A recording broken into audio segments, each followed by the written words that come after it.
সরকারকে অনুরোধ করব দ্রুততম সময়ের ভিতরে আমাদের মিশনগুলোকে কার্যকর করে এবং সরাসরি ঢাকা থেকে সংশ্লিষ্ট দেশের সরকারের সাথে যোগাযোগ করে তাদের মুক্তির ব্যবস্থা করা, তাদেরকে তাদের কাজে পুনর্বাসন করা এবং দেশে ফিরিয়ে আনতে হলে সম্মানের সাথে ফিরিয়ে আনার দায়িত্ব যেন সরকার পালন করে।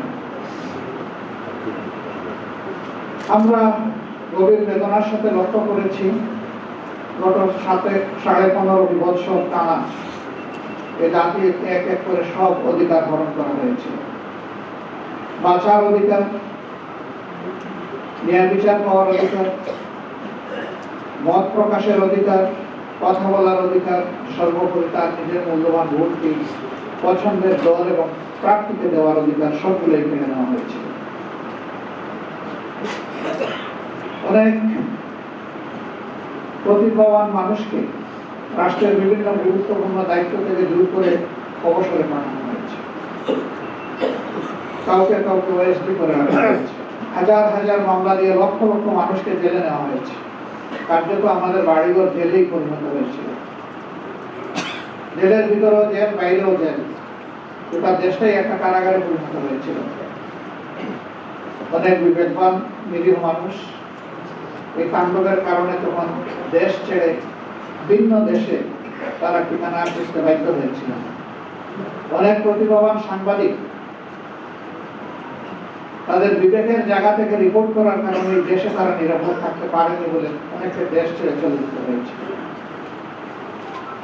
13 সালে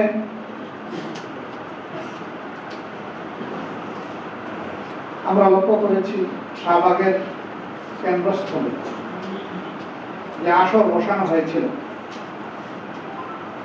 দেশে চরম বিশৃঙ্খলা সৃষ্টি করা হয়েছিল। তখন দুইটা সরকার প্যারালাল চলছিল। একটা সরকার ছিল সংসদ কেন্দ্রিক, আরেকটা ছিল শাহবাগ কেন্দ্রিক। শাহবাগের সরকারই সংসদীয় সরকারের চেয়ে ক্ষমতাবান হয়ে উঠেছিল। তাদের কথায় বাংলাদেশের জাতীয় পতাকা উঠত এবং নামত। জাতি বিস্ময়করভাবে এই সমস্ত বিশৃঙ্খলা লক্ষ্য করেছে এবং রাষ্ট্র থেকে পূর্ণ পৃষ্ঠপোষকতা দেওয়া হয়েছে। সম্মানিত বন্ধুগণ, এই সমস্ত প্রমা এবং স্কার নিয়ে এই জাতি বেঁচে ছিল এবং প্রত্যেকটি অন্যায়ের বিরুদ্ধেই সোচ্চার হয়েছিল।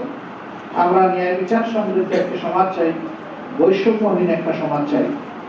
সেই বৈষম্যহীন এবং ন্যায় বিচার সমৃদ্ধ সমাজ গড়তে হলে সুষ্ঠু নির্বাচনের মধ্য দিয়ে কাউকে না কাউকে এদেশের দায়িত্ব তুলে নিতে হবে হাতে।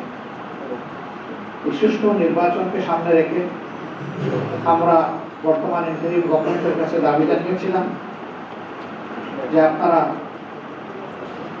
কতিপয় গুরুত্বপূর্ণ বিষয়ে আপনাদেরকে সংস্কার সাধন করে সুষ্ঠু নির্বাচনের জন্য সমতল মাঠ তৈরি করতে হবে। এর জন্য একটি রোডম্যাপ দরকার। এরপরে আমরা বলেছিলাম যে সংস্কারের এই মৌলিক বিষয়গুলা সম্পন্ন হওয়ার সাথে সাথেই নির্বাচন অনুষ্ঠানের পদক্ষেপ আপনাদেরকে নিতে হবে। আবারও আমরা একই কথা তাদেরকে বলব। পাশাপাশি সুষ্ঠু নির্বাচনের অন্যতম মৌলিক দুটি বিষয় অঙ্গাঙ্গিভাবে জড়িত। একটি হচ্ছে রাষ্ট্রের সকল প্রাপ্তবয়স্ক নাগরিককে ভোটার তালিকায় অন্তর্ভুক্ত হওয়ার সুযোগ সৃষ্টি করে দেওয়া। দ্বিতীয়টি হচ্ছে বিগত সরকার জুলুম করে বহু জায়গায় তৎকালীন বিরোধী দলে যারা ছিলেন তাদের এলাকাগুলোকে টার্গেট করে আসন সংখ্যা কমিয়ে দিয়েছে, আসন পুনর্বিন্যাসের নামে জুলুম করেছে। এগুলাকে আবার পুনর্বিন্যাস করা লাগবে বিবেক এবং বাস্তবতার আলো। এই ভোটার তালিকায় আমরা নিশ্চয়ই সবাই একমত হব। গত 3টি ভোট পর কোনো ভোটই না হওয়ার কারণে এদেশের মানুষ ভোটের প্রতি তাদের আস্থা হারিয়ে ফেলেছিল। অসংখ্য যুবক যুবতীর বয়স হয়েছে ভোট দেওয়ার, কিন্তু তারা ভোটার হওয়ার আগ্রহী তারা অন্তরে ধারণ করত না। যে যুব সমাজের মাধ্যমে পরিবর্তন এসেছে, অবশ্যই তাদের প্রতিটা ব্যক্তিকে এবার ভোটার তালিকায় অন্তর্ভুক্ত করতে হবে এবং তার জন্য প্রয়োজন হচ্ছে বাড়ি বাড়ি গিয়ে এই ভোটার তালিকা হালনাগাদ করা। এর জন্য যৌক্তিক যে সময় লাগবে সেটা অবশ্যই সরকারকে আমরা দেওয়ার পক্ষে। আমরা বিলম্বিত বা দীর্ঘায়িত সময় নয়, যৌক্তিক সময়টাই দিতে চাই।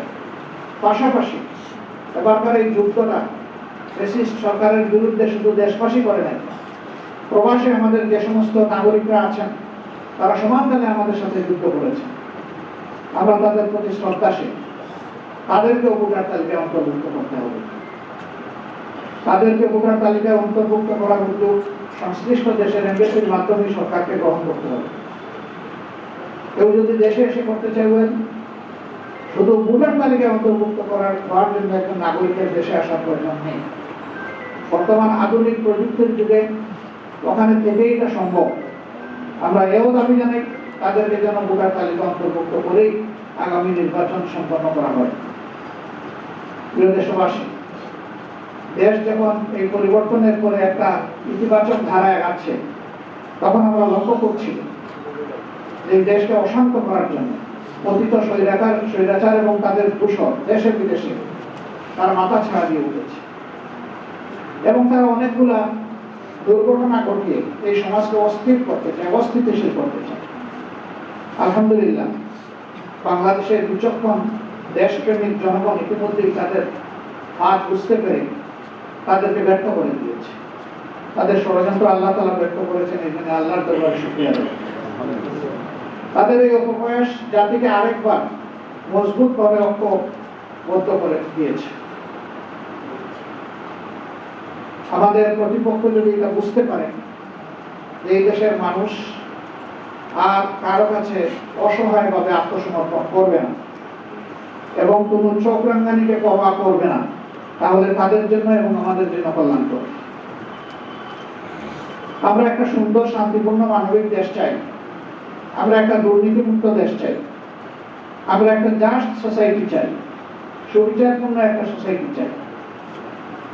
এবং আমরা আমাদের যুবকদেরকে এদেশের উন্নয়নের কারিগর হিসেবে আমরা প্রতিষ্ঠিত হতে চাই। সমাজ পরিচালনার দায়িত্ব আমরা ক্রমান্বয়ে তাদের হাতে তুলে দিতে চাই। সেই বাংলাদেশ গঠনে, এমন একটি নতুন বাংলাদেশ, মানবিক বাংলাদেশ গঠনে আমরা নারী পুরুষ নির্বিশেষে সকলের প্রতি সম্মান রেখে সকলকে মর্যাদার আসনে প্রতিষ্ঠিত করার লক্ষ্যে আমাদের যে প্রয়াস, সেই প্রয়াসে আমরা দেশবাসীর পরামর্শ চাই, দোয়া চাই, ভালোবাসা চাই, সমর্থন চাই, পাশে চাই, সাথে চাই। আমরা আশাবাদী প্রিয় দেশবাসীর সহযোগিতা পেলে ইনশাআল্লাহ একটা কাঙ্ক্ষিত বাংলাদেশ গঠন করা সম্ভব হবে। এই জন্যে আমরা দেশপ্রেমিক সকল শক্তির প্রতি উদাত্ত আহ্বান জানাবো। জাতীয় স্বার্থের জায়গায় আমরা যেন কখনো বিভক্তিতে লিপ্ত না হই, বরঞ্চ আমরা যেন ঐক্যবদ্ধ থাকি। জাতীয় ঐক্যবদ্ধ থাকলে জাতির বিরুদ্ধে যারা ষড়যন্ত্র করবে তারা অবশ্যই ব্যর্থ হবে। আল্লাহ তাদেরকে ব্যর্থ করে দেবেন ইনশাআল্লাহ।